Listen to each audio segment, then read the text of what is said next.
Good morning students. Last class में मैंने आपको परियोजना परियोजना मूल्यांकन की विधियां जो कैपिटल वेस्टिंग टेक्निक्स के बारे में बताया था, और इसके अंतर्गत हमने परंपरागत विधियां, समय असमायोजित विधियों के बारे में अध्ययन किया था कर रहे थे। तो पुनः इसके अंतर्गत मैंने आपको अर्जेंसी मेथड, अपरिहार्यता विधि और पुनः भुगतान अवधि विधि के बारे में बताया था।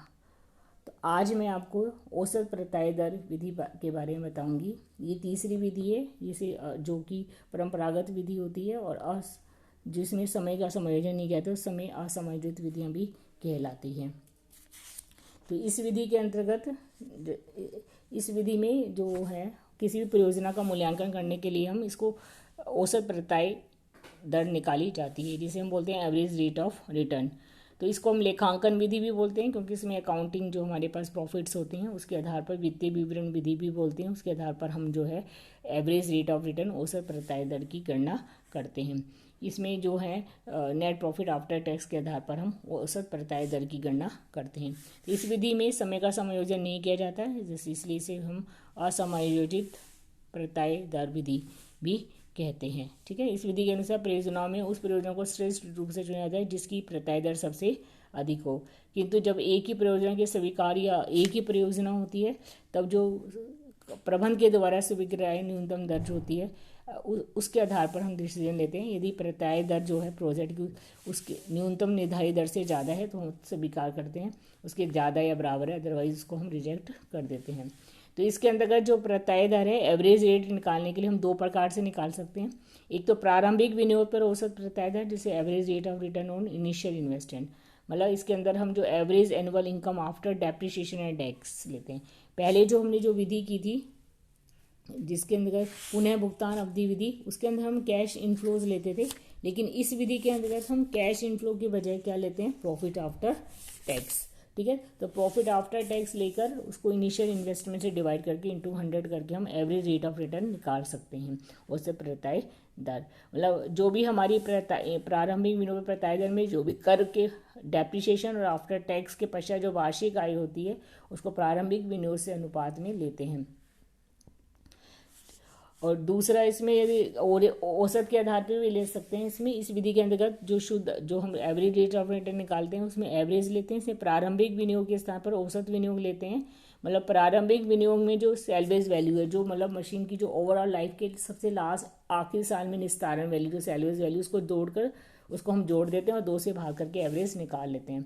तो उसके आधार पर हम औसत प्रत्याय दर की गणना करते हैं। ठीक है। एनुअल जो हमारी average annual income after depreciation and tax है उसको हम एवरेज इन्वेस्टमेंट से डिवाइड करके इंटू 100।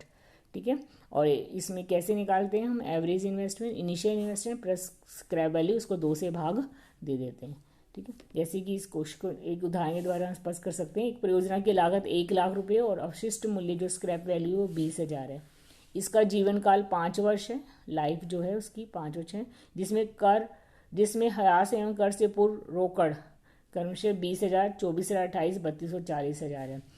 तो बिफोर दिए हैं, मैं आफ्टर निकालने पड़ेंगे। परियोजना के लिए औसत प्रत्याय दर की गणना करनी है कि दर जो कर की दर 50% है तथा ह्रास जो डेप्रिसिएशन है वो सीधी रेखा पद्धति के द्वारा ज्ञात, स्ट्रेट लाइन मेथड के द्वारा हमें डेप्रिसिएशन निकालना है। तो इस क्वेश्चन में जैसे हमें cash inflow before depreciation given है, बिफोर डेप्रिसिएशन टैक्स, तो कितने 20, 24, 28, 32 और 40,000। इसमें से हम डेप्रिसिएशन लेस कर देंगे। डेप्रिसिएशन आपको पता ही है कैसे निकालते हैं, क्योंकि जो हमारी इसमें डेप्रिसिएशन जो है वो स्ट्रेट लाइन मेथड के आधार पर निकालना है। तो डेप्रिसिएशन इसमें जो निकालेंगे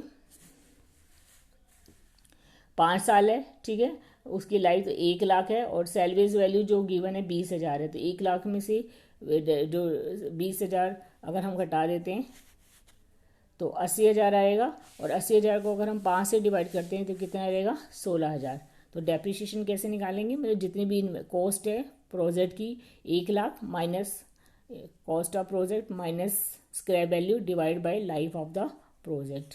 तो जो मतलब परियोजना की लागत माइनस उसमें से घटाएंगे अवशिष्ट मूल्य, और उसको जो परियोजना का जीवन काल है उससे डिवाइड कर देंगे। तो 1 लाख में से 20,000 घट के 80,000 आएगा, और 80,000 को हम 5 से डिवाइड करते हैं तो कितना आ गया, 16,000। तो 16,000 डेप्रिसिएशन निकाले, क्योंकि स्ट्रेट लाइन मेथड के आधार पर निकालना है हमें। तो इनकम जो है वो आफ्टर डेप्रिसिएशन बिफोर टैक्स कितनी आ गई, 20 में से 16 घटाई 4,000 आ गई, दूसरे साल 8,000 आ गई, तीसरे साल 12, चौथे साल 16 और पाँचवें साल 24,000। इसमें से डेप्रिसिएशन घटा देंगे, डेप्रिसिएशन की दर हमें गिवन ही है 50%, तो 4,000 का 50% 2,000 हो गया, 8 का 4,000 हो गया, 12 का 16, 16 का 8 हो गया और 24 का 12। ये घटाने के बाद इनकम आफ्टर डेप्रिसिएशन टैक्स कितनी आएगी, 2,000, 4,000, 6,000, 8,000 और 12,000। इन सबको हम जोड़ देंगे तो उससे हमारे पास कहेगी average annual income after depreciation and tax कितनी आ गई, 6,400। तो average annual income after depreciation and tax कितनी होगी, 6,400। इनकम का हम एवरेज लेते हैं सारी इनकम का, ठीक है ना, और 6,400 आ गई। तो 6,400 एवरेज इनकम होगी, मतलब वो प्रोडक्ट से जो 5 साल की अवधि में ऑन एन एवरेज हमें कितनी इनकम होगी, 6,400। और उसकी जो हम अगर एवरेज इन्वेस्टमेंट के आधार पर ले रहे हैं तो इनिशियल इन्वेस्टमेंट 1,00,000 है, इसका वैल्यू 20,000 है, 2 से डिवाइड करेंगे तो एवरेज इन्वेस्टमेंट कितनी आ गई, 60,000। ठीक है, इस क्वेश्चन में पूछा गया है कि परियोजना के लिए औसत प्रत्याय की गणना करनी है, तो इसमें ये नहीं लिखा हुआ कि एवरेज पे करनी है, लेकिन जब हमें स्क्रैप वैल्यू गिवन होती है तो हम एवरेज ही लेके करते हैं। तो इसको हमने डिवाइड किया तो कितना आ गया, 10.67%। तो औसत प्रत्याय दर कितनी है, 10.67%। अगर एक ही परियोजना है तो अगर संस्था ने अगर न्यूनतम जो दर निश्चित कर रखी है, अगर वो 10 कर रखी है सपोज, और तो ये ज़्यादा है 10.6, तो परियोजना को स्वीकार करेंगे। अगर संस्था ने 12 कर रखी है तो ये कम है, तो संस्था को हम जो प्रोजेक्ट है उसको अस्वीकार कर देंगे। तो किसी प्रोजेक्ट को स्वीकार करना या अभी से स्वीकार, ये इस पर निर्भर करेगा कि प्रबंधन के द्वारा न्यूनतम दर स्वीकार्य दर कितनी है। ठीक है, तो ये औसत विधि भी सरल है, इसके गुण क्या है, ये विधि सरल है। इस विधि में परियोजना के संपूर्ण जीवन पर विचार किया जाता है। इस विधि में लाभदायकता के आधार पर हम परियोजना का चुनाव करते हैं।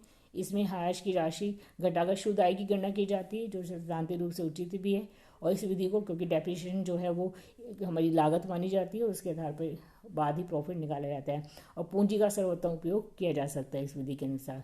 इस विधि की वही कमी है, इसमें समय पर ध्यान नहीं दिया जाता, क्योंकि जो इनकम हमें 5 साल या 2 साल 3 साल बाद प्राप्त हो रही है उसकी जो प्रेजेंट वैल्यू है वो कम होगी। तो इसलिए हम नेक्स्ट क्लास में पढ़ेंगे कि समायोजित विधियाँ कौन सी है, कैपिटल बस्टिंग की, पूंजी मूल्यांकन की विधियाँ। तो उसमें हम किस प्रकार समय कारक को ध्यान में रखते हुए हम विभिन्न लागतों की, विभिन्न जो हमारी इनकम है उसकी डिस्काउंटेड वैल्यू निकाल के परियोजना का चुनाव करते हैं। और तीसरी, इस विधि द्वारा विनियोग की उचित प्राप्य दर का निर्धारण संभव नहीं है कि कितनी उचित प्राप्य दर क्या होगी। और इस विधि में प्रयुक्त आय एवं विनियोग, क्योंकि प्राप्य दर तो प्रबंध डिसाइड करता है तो वो थोड़ी सब्जेक्टिव हो जाती है, और इस विधि में प्रयुक्त आय एवं विनियोग की धारणा भी अस्पष्ट है क्लियर रूप से उसको, क्योंकि विनियोग जो है वो हमें वही प्रेजेंट वैल्यू है कि आज हम विनियोग कर रहे हैं, जबकि आय हमें भविष्य में प्राप्त हो रही है, तो उसकी प्रेजेंट वैल्यू निकालना आवश्यक हो जाता है।